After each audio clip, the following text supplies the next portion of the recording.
So grinding and working hard and hustling is not what you optimize for. It's pain. Why would you optimize for pain? But it is a necessity. And if you look at an actual scientific explanation of what makes you successful, it is not just hard work. If that's true, construction workers would be the wealthiest people in the world. Waiters and busboys, they work harder than the owner.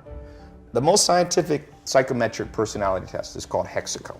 It's more accurate than Big Five, which used to be. It's much more accurate than Myers-Briggs, INFJ, ENTP, all that stuff. So Hexaco tests you on 26 facets of your personality. And one of them is called conscientiousness. And it's been proven over and over by scientists, conscientiousness is the most correlated with business success. Define conscientiousness. So then it divides into 4 sub-facets: organization, perfectionism, diligence, and prudence.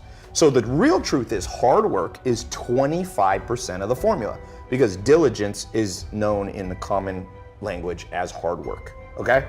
So if you just think diligence alone will get you success, you're like a basketball player that thinks you'll play in the NBA because you can shoot free throws. You ever seen the best free throw shooters in the world? They're old 70-year-old men who shoot underhanded, but they don't play in the NBA because the NBA is not all about free throws. So NBA is scoring, defense, free throws maybe is one component, rebounding, assists, there's a lot of components.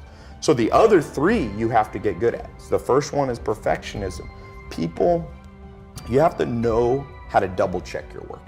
It's that simple. It doesn't mean you're always a perfectionist, but it means when it's important, when you're a pilot of an airplane, double check before you go. If you get on a plane, you hear the pilots double checking, the co-pilot going, hydraulics.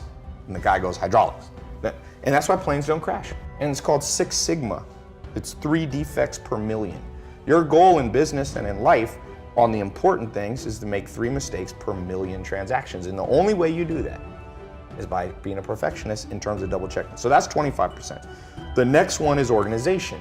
I can't tell you how much better my life is, and anybody watching this will be, if you wake up every single day and you take 10 minutes. I have yellow notepads sitting all around my house. I got that from Bill Gates. Bill Gates built Microsoft at 17 by locking himself in a hotel room with 6 yellow notepads, and he wrote out the whole basic code for DOS and things that built Microsoft, okay? He became the richest man in the world 18 years straight because he was organized enough to lock himself in a room and think through his day. And so what I try to do, and whenever I do this, I have a great day. Whenever I don't, I notice it.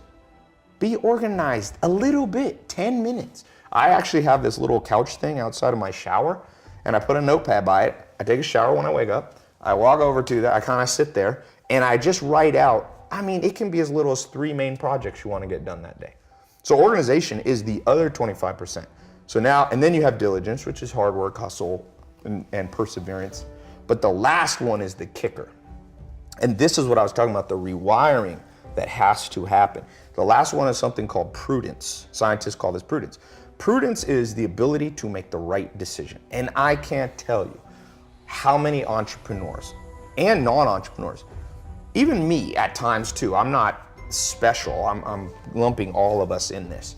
Because of our upbringing in society, our goal is, let's say our goal is like that camera right there. So let's assume that's north.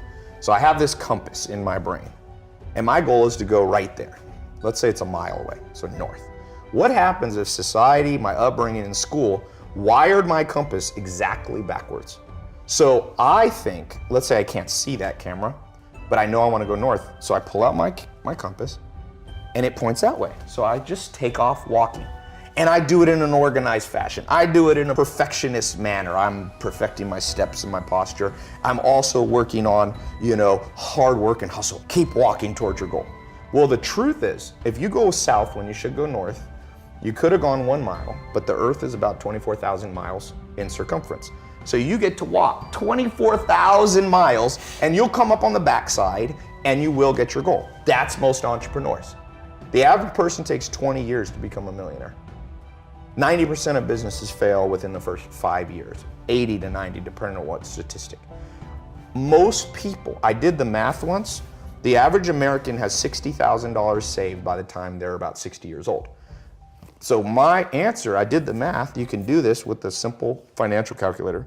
Everybody in America, your parents, everybody you know will be a millionaire if they live to 160. At 160 years old, if you take 60 grand at age 60 and you give it a decent return on investment, 8%, 10%, you'll be a millionaire at 160. But the problem is, the great philosopher, I think it was Aristotle or Socrates, said, the problem is art is long, but life is short. The art of living and getting to your objective is long, but it doesn't have to be. It's long if your compass is backwards.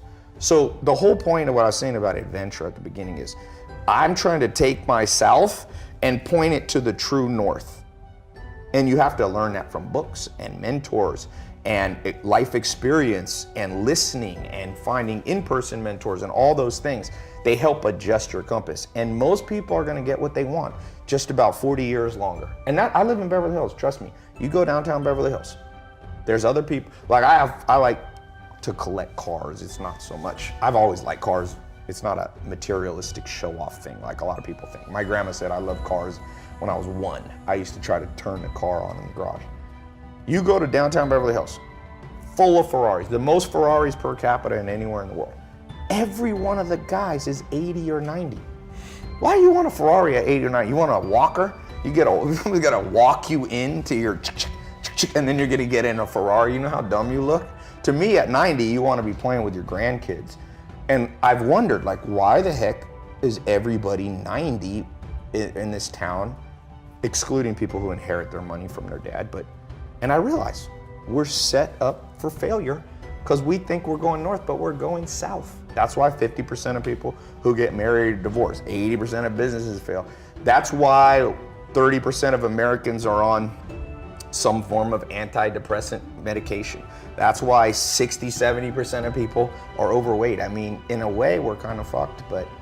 Are there like key principles though that you can use to turn that compass so north actually points north? Yes. First one is just like Alcoholics Anonymous. Admit you're lost. And that one's hard for people. You tell people, even for me, sometimes I want to think I'm smart and I got it all figured out. And sometimes I'm like, wait a sec, I'm still lost. And the acquiescence, the admittance of the fact that you're still lost, it gets you on track a lot faster. So if you're watching this and you feel lost, it's better to just sit down and be like, I'm lost. Because the day you admit you're lost is the day you allow yourself to be found by people who can give you a tip.